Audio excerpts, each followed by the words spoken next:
अस्सलाम वालेकुम नाजरीन, आज 16 दिसंबर है और मैं आपका दोस्त नदीम अकरम हाजिर हूं मिडल ईस्ट की 10 बड़ी और बेहद अहम खबरों के साथ। आज बात होगी तुर्की की बढ़ती सैन्य ताकत की, गजा में बारिश से पैदा हुई कयामत की, फलस्तीन में इंसानियत को कुचलती गोलियों की, ईरान, सूडान, लेबनान और कैरेबियन में बदलते सियासी और फौजी समीकरणों की।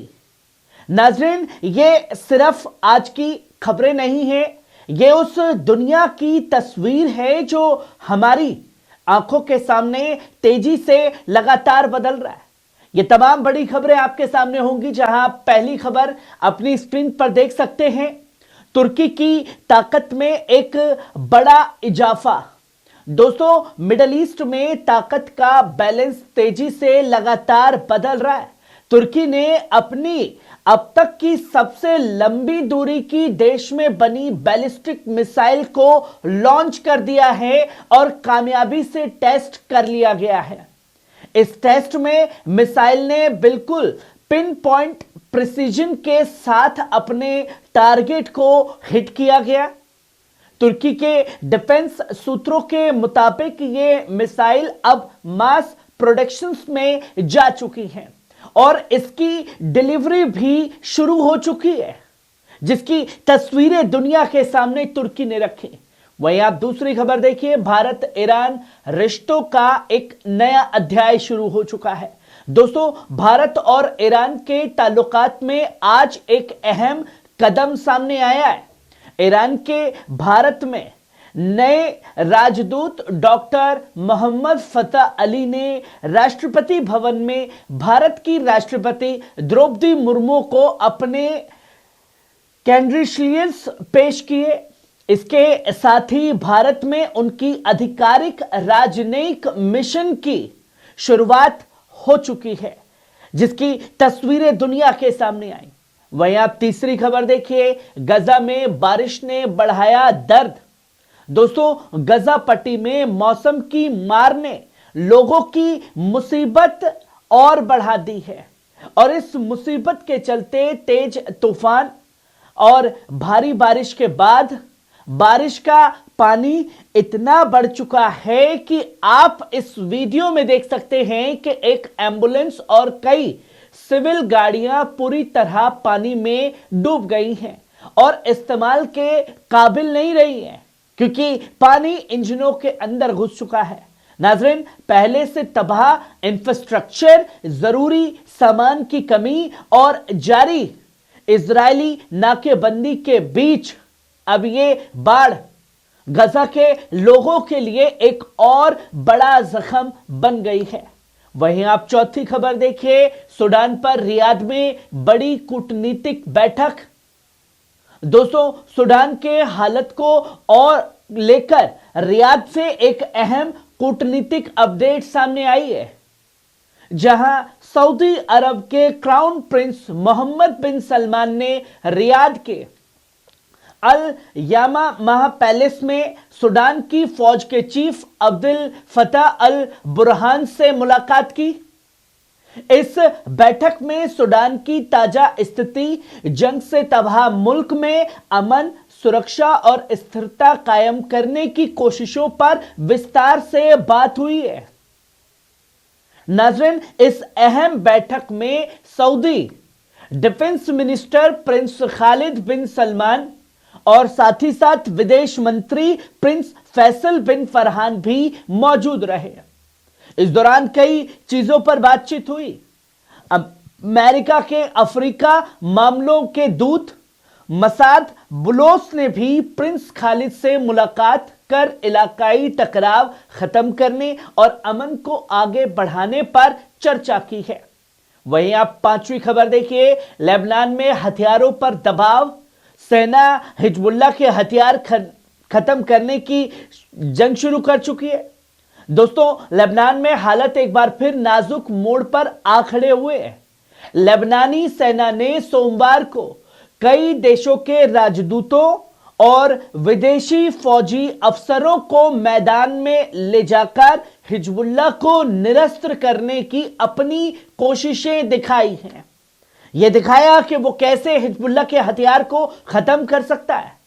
लेबनान का साफ तौर पर कहना है कि वो ईरान समर्थित हिजबुल्लाह के हथियार खत्म करने के लिए वचनबद्ध है और किसी भी कीमत पर जाएगा। खासतौर पर लितानी नदी के दक्षिणी इलाके में हिजबुल्लाह के ऊपर सेना द्वारा हमला भी किए गए। सेना प्रमुख रुदलफ हाइकल ने कहा कि सीमित संसाधनों के बावजूद लेबनानी सेना अपनी जिम्मेदारी निभाने के लिए पूरी तरह संजीदा है। वहीं आप छठी खबर देखिए, गजा में बारिश लगातार बनती जा रही है कयामत। दोस्तों, गजा में भारी बारिश ने पहले से तबाह हालात को और खौफनाक बना दिया है। गजा प्रशासन ने चेतावनी दी है कि जंग में क्षतिग्रस्त और भी इमारतें किसी भी वक्त ढह सकती हैं और बारिश की वजह से मलबे के नीचे दबे लोगों के शव निकालना अब नामुमकिन हो गया है। पिछले शुक्रवार को 2 इमारतें गिरने से कम 12 लोगों की मौत हो गई थी और कारण बना थी ये बारिश का पानी, जबकि टेंट बह गए हैं। ठंड और बारिशें और जाने लगातार जा रही हैं।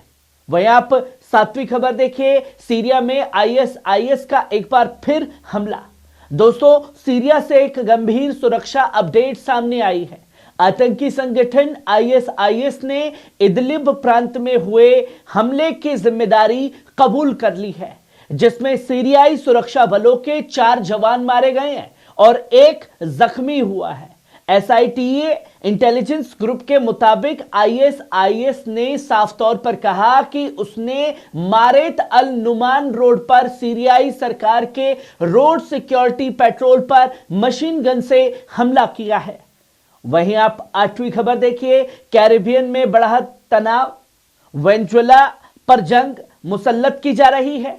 दोस्तों, कैरिबियन इलाके से एक बड़ा कूटनीतिक अपडेट जो है वो सामने आया है।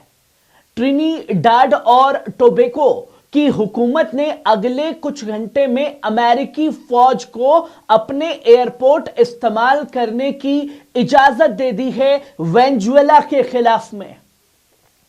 सरकार का यह साफ तौर पर कहना है कि यह इस्तेमाल सिर्फ लॉजिस्टिक सपोर्ट, सप्लाई और तो और फौजी स्टाफ की रूटीन अदला बदली तक सीमित रहेगा। और साथ ही साथ लेकिन नाज़रीन, इस फैसले पर वेनेजुएला बुरी तरीके से भड़क गया है। उसने कहा कि जो भी अमेरिका का साथ देगा उसे उसका खामियाजा भुगतना पड़ेगा। वेनेजुएला की उपराष्ट्रपति डेलिस ने गैस सप्लाई से जुड़े तमाम समझौते फौरन रद्द करने का ऐलान कर दिया है। यह तस्वीर दुनिया के सामने आई है। वहीं आप 9वीं खबर देखिए, नाब्लुस में बुजुर्ग फिलिस्तीनी की हत्या। हाथ में पानी की बोतल थी, फिर भी इजराइल के जवानों ने 18 गोलियां दाग दी। दोस्तों, फिलिस्तीन से एक दिल दहला देने वाली खबर सामने आई है। जहां दुनिया सिडनी के आतंकवाद को आतंकवाद कह रही है, वो इजराइल के इस हरकत पर क्यों खामोश है। नाब्लुस के दक्षिण में एक चेक पोस्ट के करीब 57 साल के फलस्तीनी बुजुर्ग अहमद शहादा को इजरायली सैनिकों ने गोलियों से भून डाला है। नाज़रीन, सबसे बड़ी चौंकाने वाली बात यह कि जब उन पर फायरिंग की गई तब उनके हाथ में सिर्फ एक प्लास्टिक की पानी की बोतल थी। कोई हथियार नहीं था उनके पास में, कोई बड़ा खतरा नहीं था इजरायली सैनिकों को। रिपोर्ट के मुताबिक सैनिकों ने उनके शरीर पर 18 गोलियां बरसाई हैं और इनमें से 8 गोलियां उनके जमीन पर गिरने के बाद उनके जिस्म पर दागी गई हैं। अब यह खुला आतंकवाद नहीं है तो क्या है। वहीं आप आखिरी और 10वीं खबर देख सकते हैं, ईरान बेलारूस के रिश्ते मजबूत। दोस्तों, ईरान और बेलारूस के ताल्लुकात को लेकर मिन्स्क से एक अहम अपडेट सामने आई है।